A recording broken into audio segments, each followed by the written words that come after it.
En la parte de arriba o abajo de su dispositivo, seleccione donde diga interpretación de idioma, seleccione español y por último el botón que dice Done, listo o finalizar. Si necesita ayuda para accesar la opción, puede dejar sabernos en el chat para poderles ayudar. También como recordatorio, si ustedes desean hacer una pregunta en español, pueden hacerlo utilizando la opción de Q y A, que es la opción de preguntas y respuestas que está en la parte de abajo de su pantalla. Gracias. Thank you very much. Recording in progress. Good afternoon and welcome to the Altadena Community Meeting. We have a few short presentations, then we will answer questions that have been pre-submitted by community members. Zoom attendees can submit questions in real time using the question and answer function on their screen. Agency representatives are on the Zoom meeting responding live. As the interpreter mentioned, Spanish interpretation and ASL are available on the Zoom platform. Please note that questions submitted to the YouTube live chat will not be answered. For Zoom participants, when you exit this meeting, you'll have the opportunity to take an optional survey and provide your email address. We encourage you to do this if you'd like to receive follow-up communications related to LA County's recovery efforts in Altadena. You can also scan this QR code on the screen to sign up directly for the county's email list related to Altadena recovery efforts. Supervisor Barger, the floor is yours. I'm sorry, I apologize. We need to start interpretation. It's not on yet. All right, we're good to go. Thank you for joining us for our weekly meeting. We have a robust meeting today to answer a lot of the questions I've been hearing in the community. As a reminder, the deadline to submit your right of entry forms, whether you decide to opt in or out, you have to submit that form by March 31st. If you've already submitted yours, be sure to check with your friends and neighbors to be sure that they have as well. To submit your forms and to get details about what either option will mean for you, visit recovery.lacounty.gov. Public Works is here to share more about the ROE forms and will also address safety concerns I've heard related to traffic signals that are still out. Additionally, as I shared at one of our earlier meetings, the McChrystal Group is working on the after action report to examine what happened on January 7th related to firefighting efforts, water availability, and other elements of emergency response. This report is a result of a motion I introduced to the Board of Supervisors at the end of January, and the information gathering is currently underway. The McChrystal Group will be interviewing our fire department, sheriff's department, and the Office of Emergency Management. They will also validate call histories during the fire, interview first responders and incident commanders, and review 911 records. The McChrystal Group will also be hosting community listening sessions to garner residents' input, something I know I've heard time and time again from many residents. They want to be able to share their experience. I will share those dates as soon as they are available. I encourage residents to attend to share your experience so that we can get a full picture of what happened from as many of you as possible. I also want to share that CAL FIRE's local responsibility area hazard maps were released today. These maps, which haven't been updated in over 10 years, classify areas as moderate, high, or very high fire hazard zones. The maps are designed to inform land use decisions, building standards, and wildfire mitigation strategies to ultimately help the county strengthen our fire safety protocols. For Altadena residents, these updated maps provide essential information to guide your rebuilding efforts. Chief Nick DeValle is here with us to share more about what it means for our county and the Altadena community. I encourage everyone, especially those in high hazard areas, to review these maps and stay informed. With that, let's get our meeting started.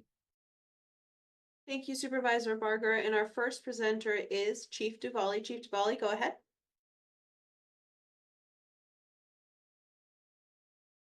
You're on mute, Chief. Show on me.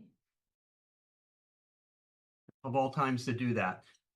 Good afternoon, everybody. My name is Nick Duvally. I'm with the LA County Fire Department, and I want to give some insights and some updates on the fire hazard severity zone maps that the supervisor commented on. Those maps were made public today. The fire department hasn't seen them before today either, so we're all seeing these pretty much at the same time. The last time these maps were updated was over 10 years ago, so it's been a while. So these maps have a lot of significance in that in the local responsibility area, which includes Altadena.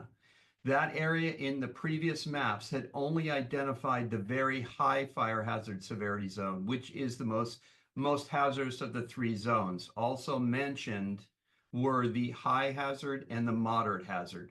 So now these current maps show all three, and we'll show the map up in a little bit, and we'll be able to scroll through the old map to the new map so we can see how the changes have been brought up to date. These maps are created by CAL FIRE, which is the state fire department, and they have the statutory responsibility to develop these maps. These maps take a very long time to create, and there's a collaborative effort between the National Weather Service, some of the leading universities in California, along with basic data such as slope and winds, aspect, and the daily fire hazard severity ratings that are generated throughout the state. These maps represent the hazard that many of us live in, not the risk. The risk is more the insurance company's responsibilities to deal with that aspect of this.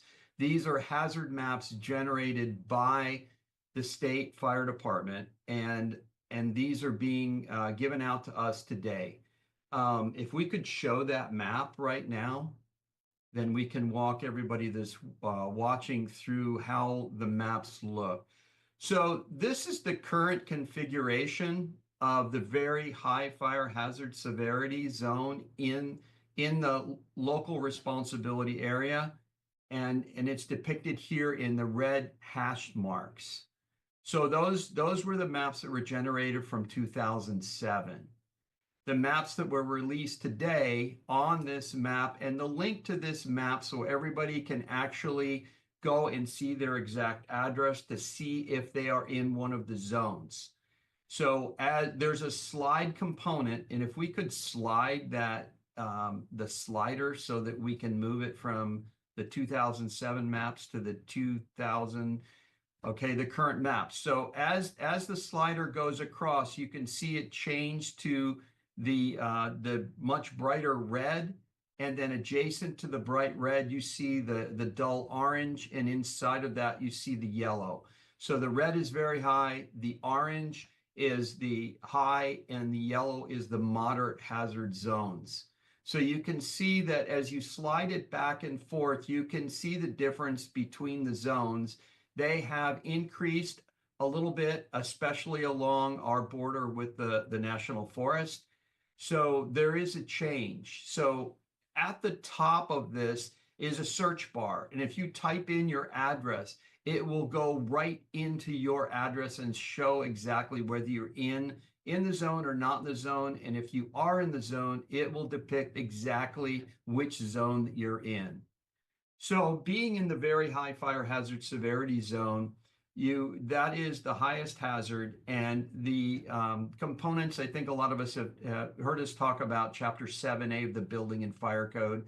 Those are home hardening resiliency efforts that need to be made to make the house more resilient and hopefully make it through a fire. And that includes some basics like what's the roof made out of, the walls made out of, boxing in your eaves, and a few other items that need to be included in that rebuild process.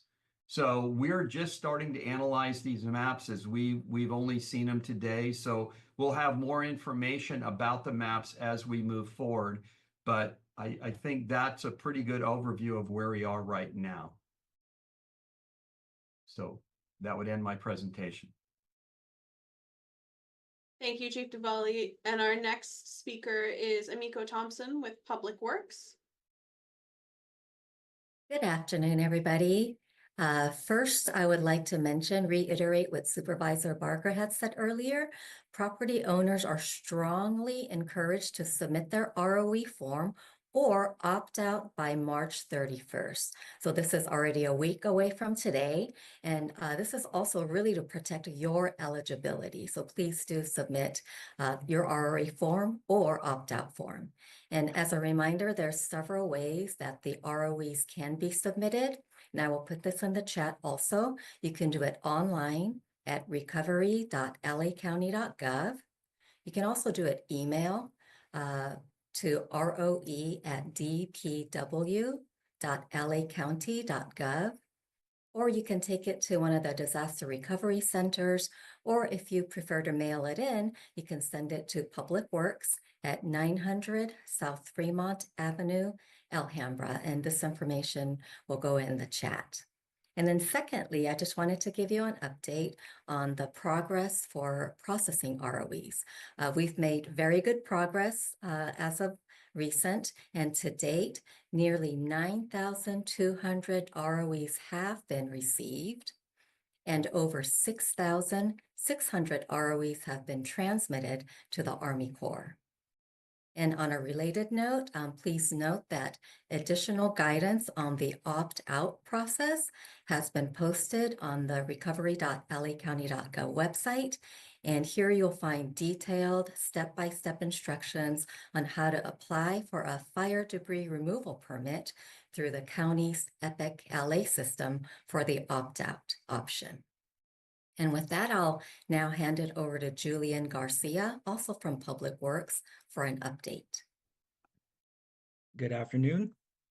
Thank you for having me here. Again, my name is Julian Garcia with our Traffic Safety and Mobility Division to provide a quick update on the traffic signals in the Altadena community. As you have noticed, after the fire, a number of signals as they were being restored to power were put in flashing red mode to help kind of control traffic a bit, to address some new drivers coming in, address a variety of work that was ongoing, just to keep traffic kind of moving a little bit slowly and carefully through the community. As traffic has been restored and patterns have been going back to normal, we have been moving those back to normal operations.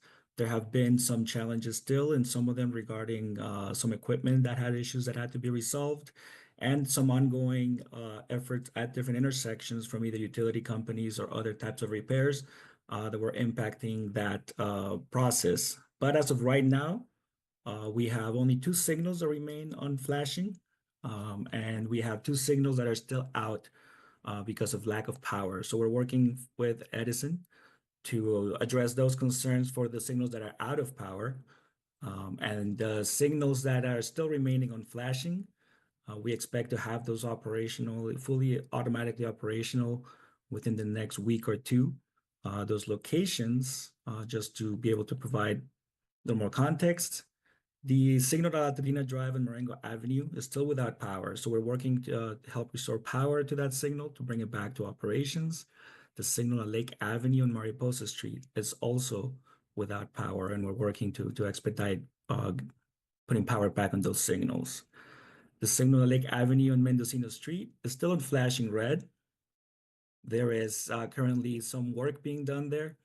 Communications contractor is working, has heavy equipment in that area that can sometimes block the signal head. So we want to make sure we keep that in red for the next week. And then once they're completed, that will be going back to normal as well.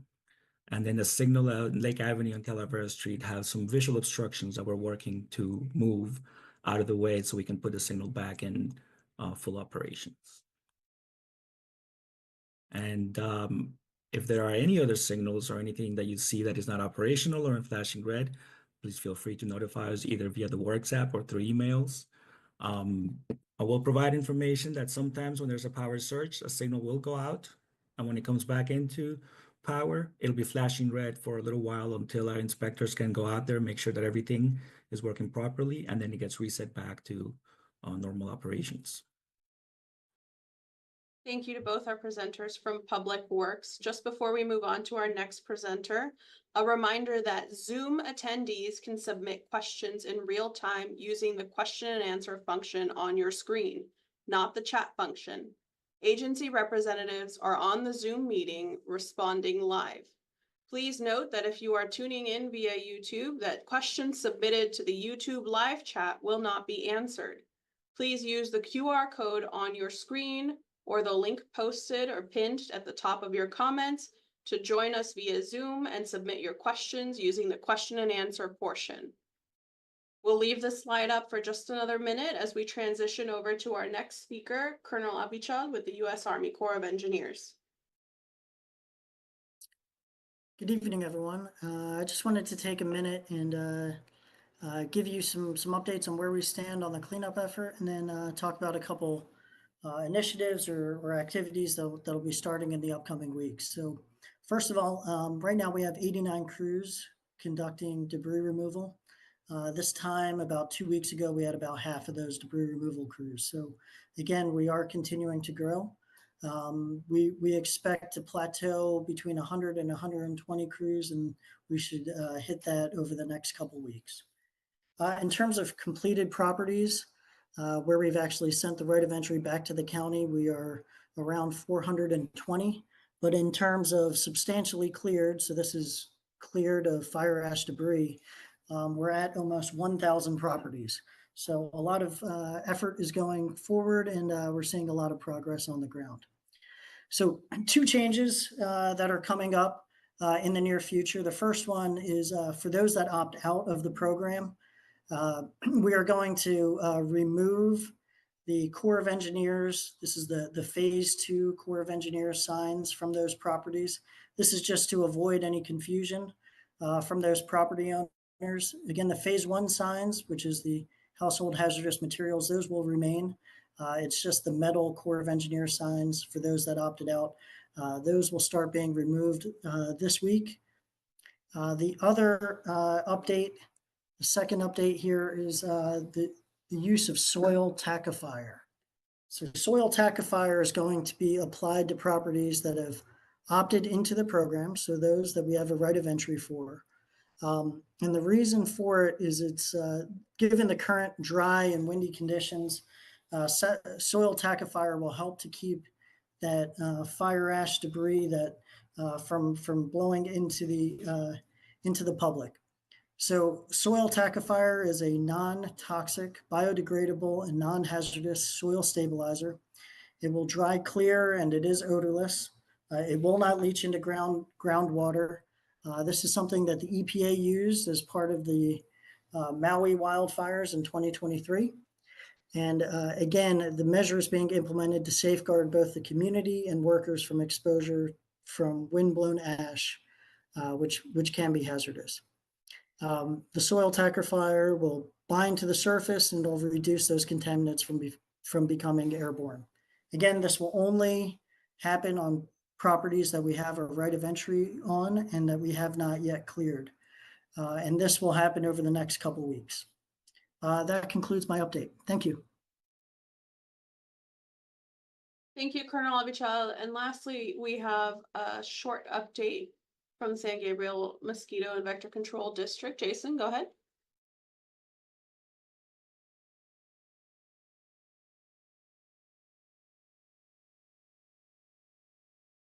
Thank you. Good afternoon, everyone. My name is Jason Farnett. I'm the district manager for San Gabriel Valley Mosquito and Vector Control District. I also want to thank Supervisor Barger and her team for the opportunity to update you today. So SGV Mosquito has been proactively identifying and addressing new mosquito breeding habitats that have emerged as a result of the fire. We have deployed enhanced mosquito surveillance in and around the burn area, monitoring mosquito populations and preparing to test samples for mosquito-borne diseases. Our team has identified over 1,200 damaged swimming pools within the burn area, which will be a primary focus of our response. We started performing mosquito control treatments in the swimming pools this week, and we will continue to have regular inspection and treatment crews in the area in the coming weeks and for as long as the need persists. We'll prioritize control efforts based on proximity to adjacent communities and requests submitted by property owners. Our support may include temporary mosquito control treatments or the use of mosquito fish, which provide reliable long-term mosquito control in non-functional swimming pools. And I think we have a slide with a QR code. If that's available, if we could put that up. Yeah, so while property owners are ultimately responsible for preventing mosquitoes from growing on their property, we recognize the unique challenges this disaster has created. Standing water that fosters mosquito breeding is a violation of the Public Health and Safety Code, but we understand that many property owners currently have limited options for compliance. And so our goal is to provide as much support as we can during this transitional period. So we encourage property owners to start thinking about the long-term solutions of their non-functional swimming pools. But in the meantime, we're here to assist with temporary mosquito control options. And so if you need assistance, if you have a swimming pool on your property and you haven't done so already, please visit our website at eatonareamosquitocontrol.org or follow the QR code on the screen to request mosquito control services. And we encourage you to enroll in our tech support program so that we can communicate about the burn area swimming pools and what options are available, and also so that you can communicate with us as residents once the swimming pool is either emptied or returned back to a functional state. Thank you all very much. That concludes my report.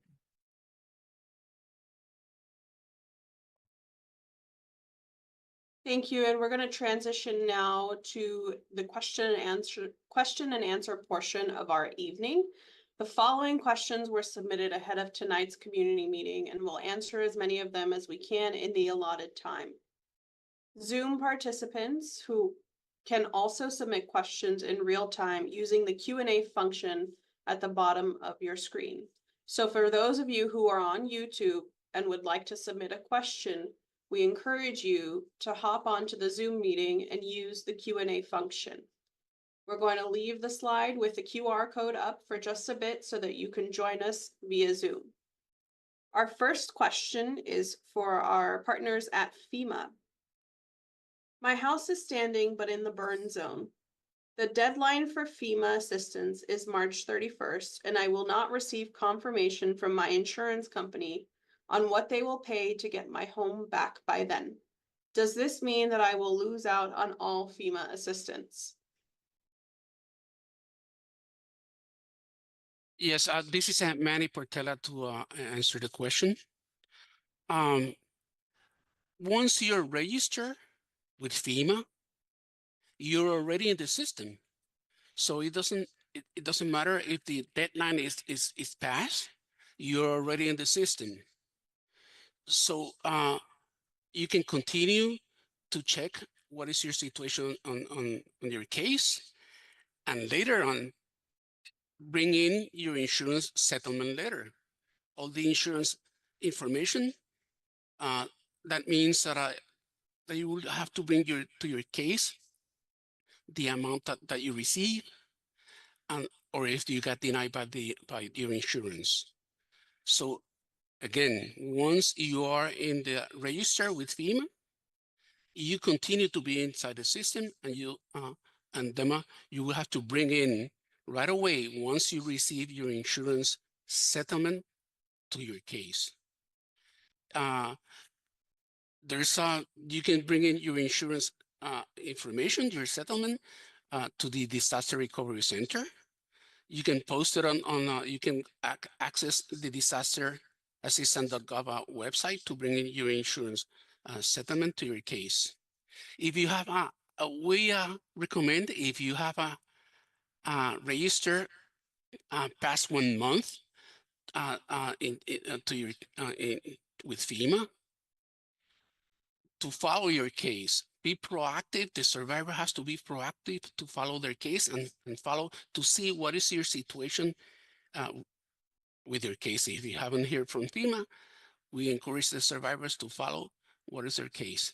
And remember that the deadline that will be on March 31st is for new registrations. But once you are in the register, you continue to address your case. So you continue to be in register, and you can bring in all your paperwork that is needed to support your case.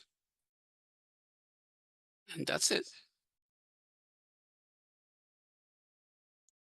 Thank you. Moving on to our next question. It's a joint question for both the Department of Insurance reps that are on and our Consumer and Business Affairs. The question is, my insurance referred a cleaning company to me. I hired them, but had several communications issues like they had shown up unannounced, were not providing a quote or a scope of work. I have not paid the final installment and they're threatening to put a lien on my property. I'm waiting to hear back from my insurance company. In the meantime, is there a county resource or someone I can report this company to? I've already filed a case with DCBA, but I'm very concerned about the potential lien.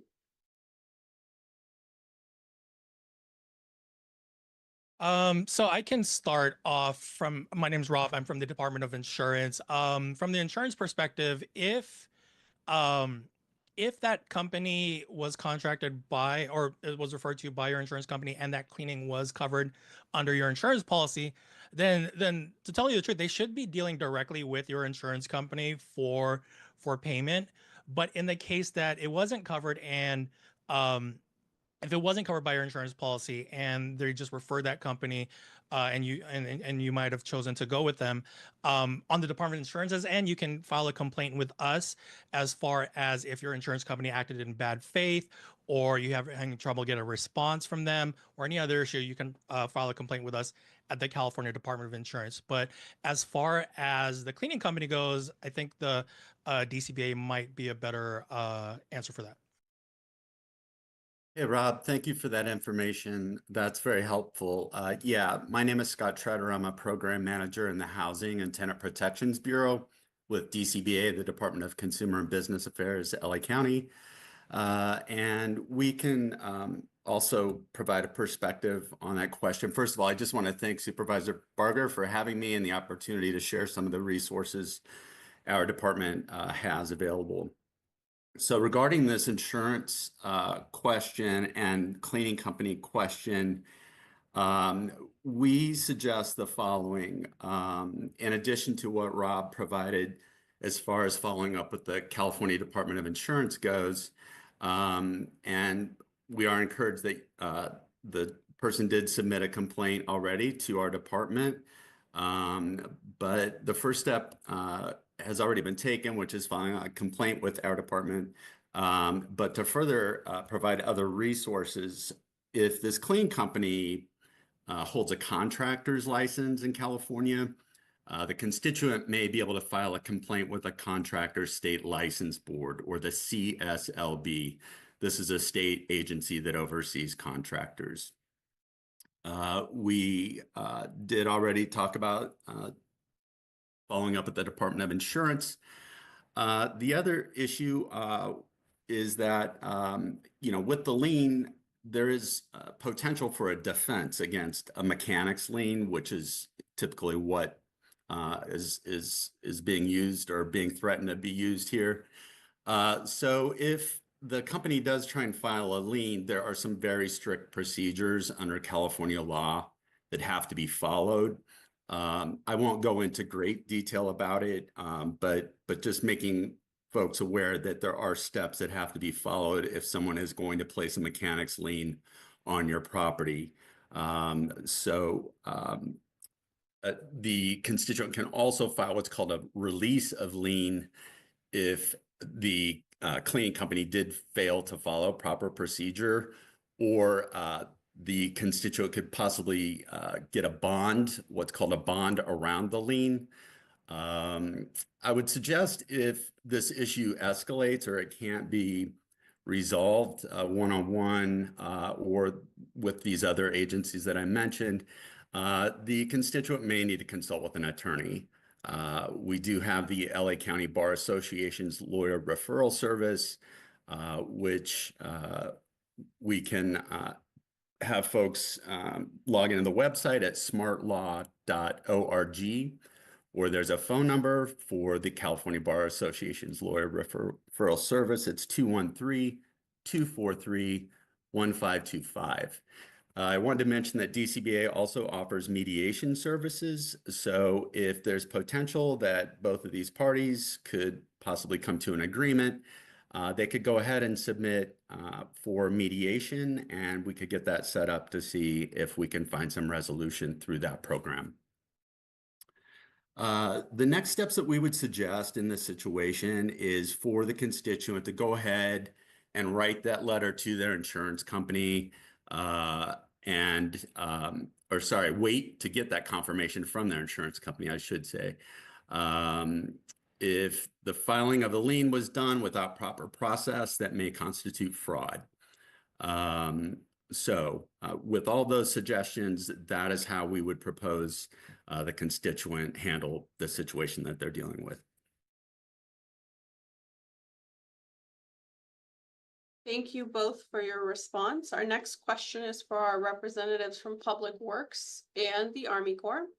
We live in a residential area and have noticed that there are various trucks hauling materials from the burned areas uncovered using Los Robles Avenue in Pasadena, and the ones that are covered are also leaking waste. What can be done to avoid this from occurring?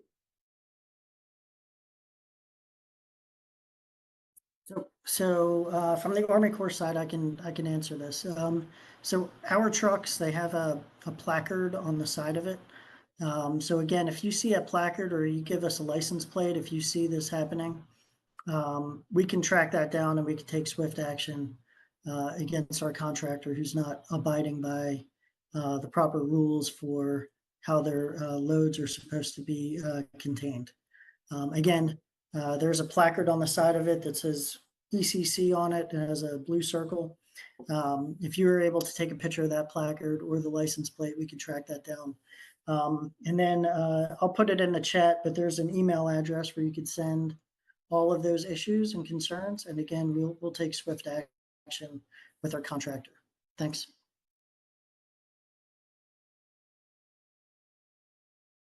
Thank you. And did anyone from Public Works want to add to that?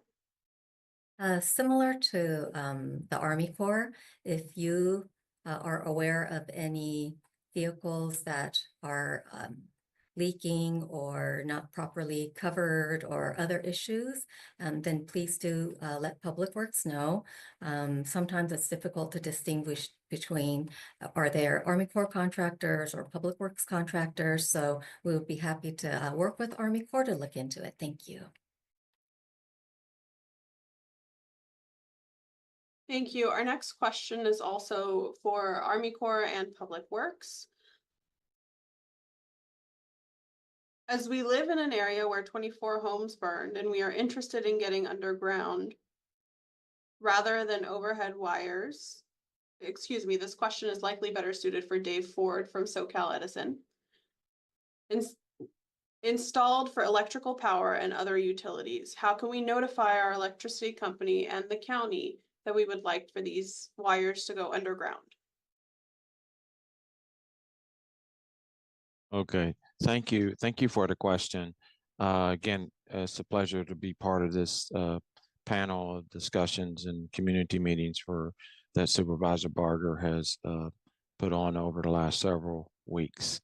If a customer is interested in gathering more information about undergrounding, we are at the stages right now where our design and planning to rebuild the system has not been totally completed yet. And once that is completed, we're reviewing undergrounding where feasible opportunities exist within Altadena.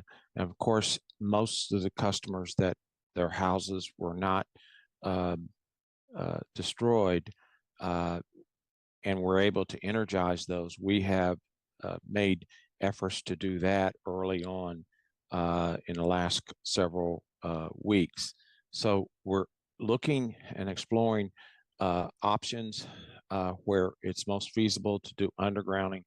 At the same time, looking at plans to improve reliability and strengthening the grid.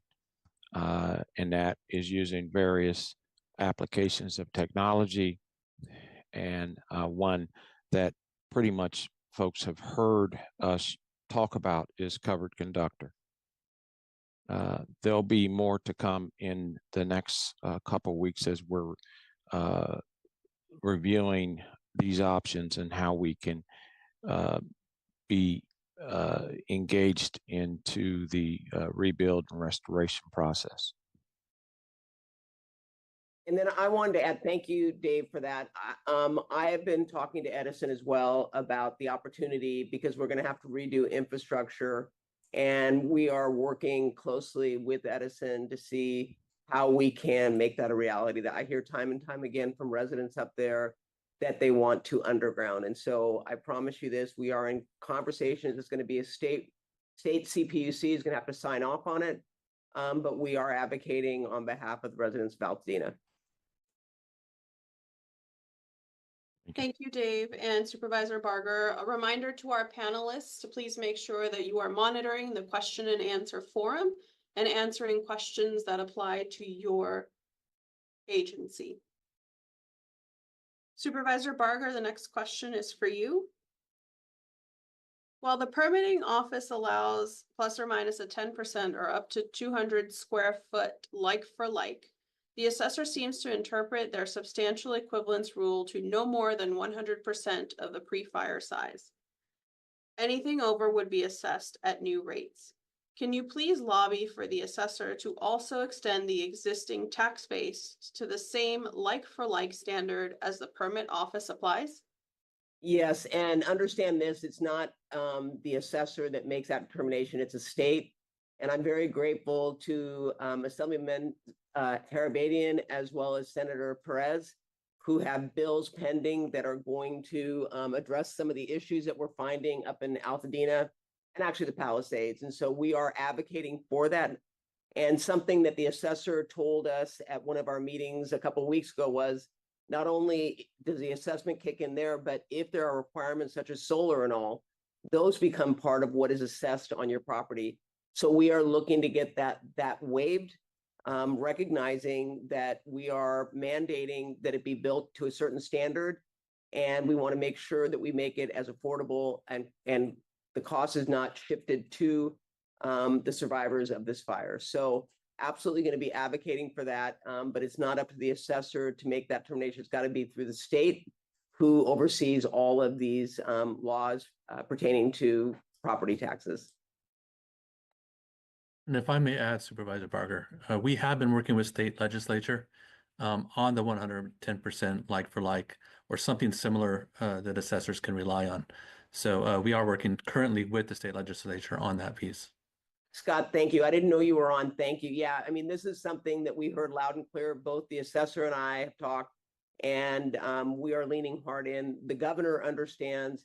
So we have good partners, I hope, up at the state that will help us pass the finish line on this. So thank you, Scott. Thank you. Our next question is for our representatives at the Department of Consumer and Business Affairs. My mortgage company wants me to send them my entire check from the insurance company to hold in escrow for the contractor. I'm planning on using my check to hire an architect to draw plans before I hire a contractor. During last week's meeting, it was mentioned that this is not an insurance issue, and it was suggested that we talk to our mortgage company. Is there any specific information from someone at DCBA on how to handle a situation like this? Hi, so I can take this question. So mortgage companies demanding an insurance check is not uncommon after property damage. Most mortgage agreements allow the lender to hold those insurance funds in escrow in order to ensure that that property is repaired and that the collateral is protected for the lender. But that doesn't mean that the owner loses all control of these funds. Generally, the mortgage companies release the insurance funds in phases. First phase for plans and permitting, second phase for contractor deposits, and lastly, progress payments would be the final payment. So Mortgage companies usually require homeowners to submit estimates, contracts themselves, and possibly progress inspections before releasing portions of the funds. So what DCBA recommends as next steps for this mortgage holder is to go ahead and call their mortgage company and ask that the written guidelines for insurance disbursements be provided to them so that the mortgage holder knows exactly what the procedures are that the mortgage company is following relating to the insurance proceeds. We would suggest the constituent also let the mortgage company know that the funds are needed for architecture and the planning process prior to the other phases of the work. This may allow for a partial release of the funds for what's called soft costs, particularly if the mortgage holder can provide any documentation that would support their case or their request. Some owners have had success getting their mortgage servicer to agree to release funds for architectural plans upon submitting a letter of intent and an invoice from the architect. So potentially, again, the homeowner can press the mortgage company to release funds for their architectural phase of their rebuilding. Thank you, Scott. And we have one more question for you. Can the county implement renter-tenant protections that allow renters to break leases? There are many renters who are concerned with returning to buildings and housing options in areas that have not yet been remedied. Renters should have the same flexibility to make the housing decisions as single-family residential property owners who are deciding whether to rebuild, and if so, when they choose to rebuild. Right, and that's a good question. And we're certainly getting a lot of questions from property owners who have rental properties. We're hearing from the landlords. We're hearing from tenants that were residents in these properties. Here's how we can break this down. So there are tenant protections in place currently.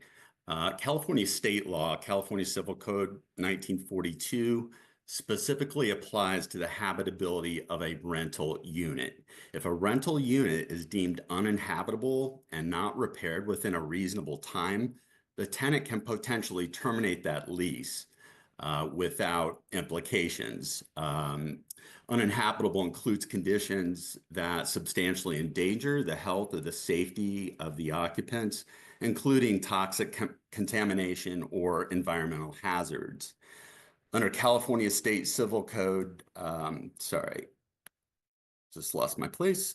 Under California Civil Code 1933, Section 4, regarding the destruction of a premises.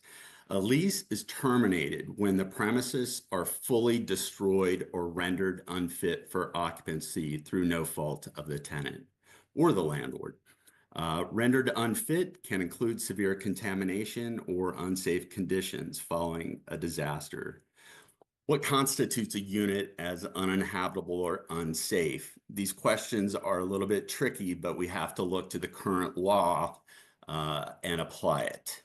So again, going back to California Civil Code 1941.1 and also 1942.4, they provide information, under the habitability laws, they cover serious health hazards, environmental contamination, particularly relating to lead, mold, or toxic chemicals, and also dangerous conditions that exist as a result from the disaster.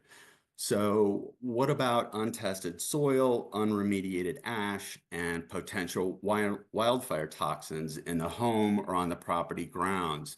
Well, we did already have a little bit of a discussion about some of the treatments for the properties and how to neutralize the toxins, but there could be a potential for habitability issues, but a tenant may need to get environmental testing done by an IICRC certified company or another environmental health professional. Or if a public agency such as Department of Public Health or Building and Safety issue a declaration or a report, those could help make the case for the tenant that the place is not habitable based on the current conditions. Can landlords terminate leases if, again, the property is fully destroyed or requires extensive repair? That's going to take a long time to fix. That's going to make the unit uninhabitable. Most likely, it's going to be grounds to automatically terminate the lease and release all parties from their liabilities and obligations. However, if the landlord intends to repair or rebuild, they cannot just evict tenants without following relocation laws if covered under local rent control. And as we all should know, unincorporated Altadena or Eaton is considered unincorporated LA County and does fall under the county's rent control jurisdiction. Untested soil and gray areas. Untested soil or potential contamination without verification is not automatically considered uninhabitable. The burden of proof would generally fall on either county inspectors who would find the property unsafe, or again, environmental testing that shows results indicating that toxin levels are beyond safe thresholds for tenants to live there. So in summary, tenants already have a right to terminate their leases if the property is proven unsafe or uninhabitable. Landlords can terminate if destruction or repairs make the property unfit for the short term, but the landlords do need to follow local rent control laws, and potentially they may have to pay out tenants, but it's really a case-by-case basis. So we really have to be careful how we apply some of these rules. Untested conditions are not enough. There needs to be evidence or official determination, as I discussed previously. The tenant did mention they had a child that had health issues, and they were worried about returning to the unit with things not being quite 100% back to normal.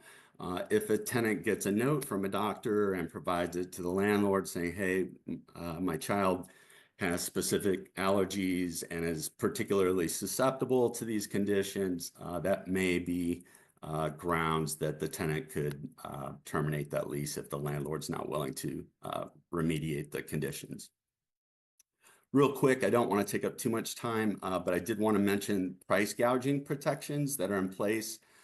Currently, it's illegal to raise prices by more than 10% during a locally declared emergency, which is what we have currently with this fire and the Palisades fire as well. This is in effect until July 2025, unless it gets further extended out by the state government.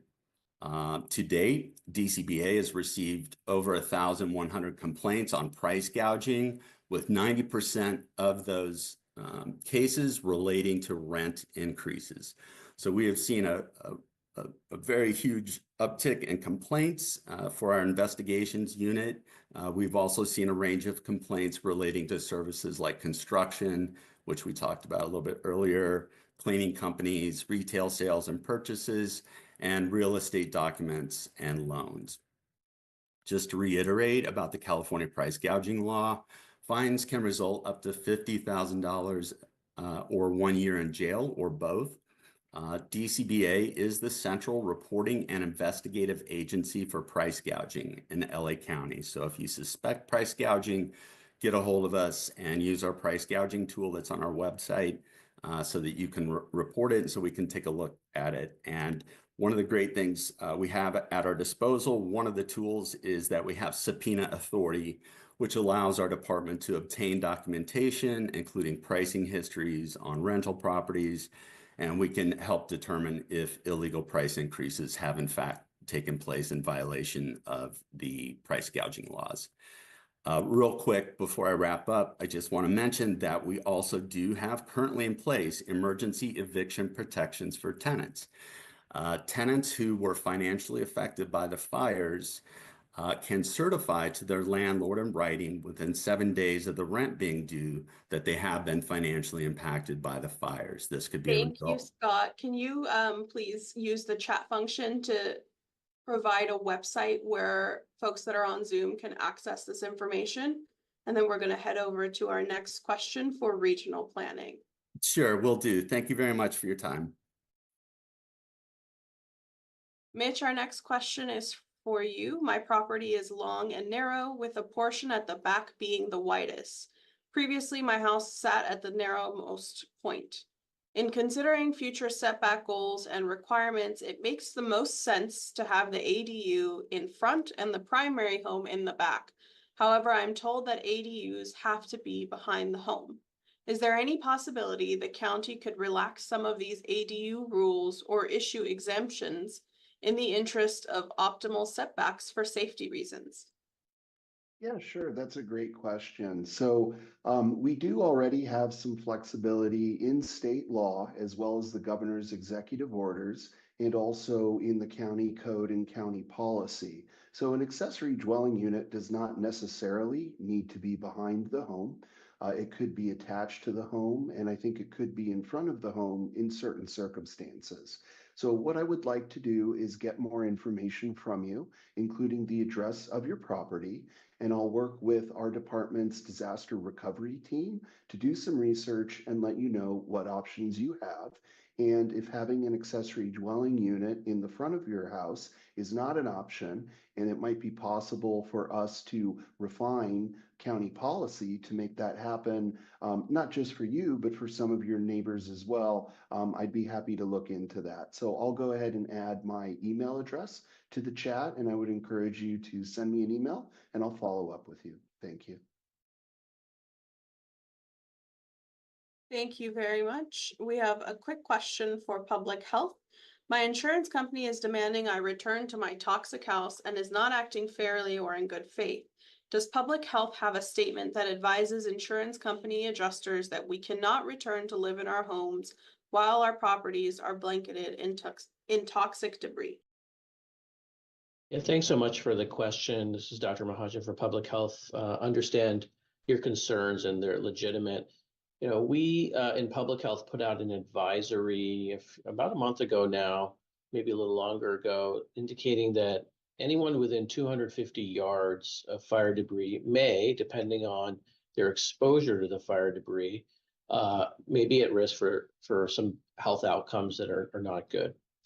And, you know, it depends on the wind and whether you're actually being exposed to it. But when you're within 250 yards, you're pretty close to it and could be exposed, and you could have a higher risk. The insurance commissioner, and I believe Insurance Commission is on the call here, released a couple of statements and bulletins to insurance companies to indicate that they've noted the public health advisory about the dangers of fire debris. And they have urged insurers to maintain the additional living expenses coverage. And they've also urged insurance companies to ensure that they're doing their due diligence on cleaning up on structures that are still standing. And so I'm going to put in the chat the links to the insurance commissioner's statements. And, you know, maybe the insurance commissioner representative wants to say a word or two. Thank you. Thank you, Dr. Mahajan. So yeah, the insurance commissioner did put out a couple of bulletins and notices to insurance carriers on those health concerns. Now, you know, they are requests to the insurance carriers. They're not required to do that, unfortunately, but we know a lot of insurance carriers have complied with the commissioner's request with those health concerns, clean up with the smoke damage and things like that.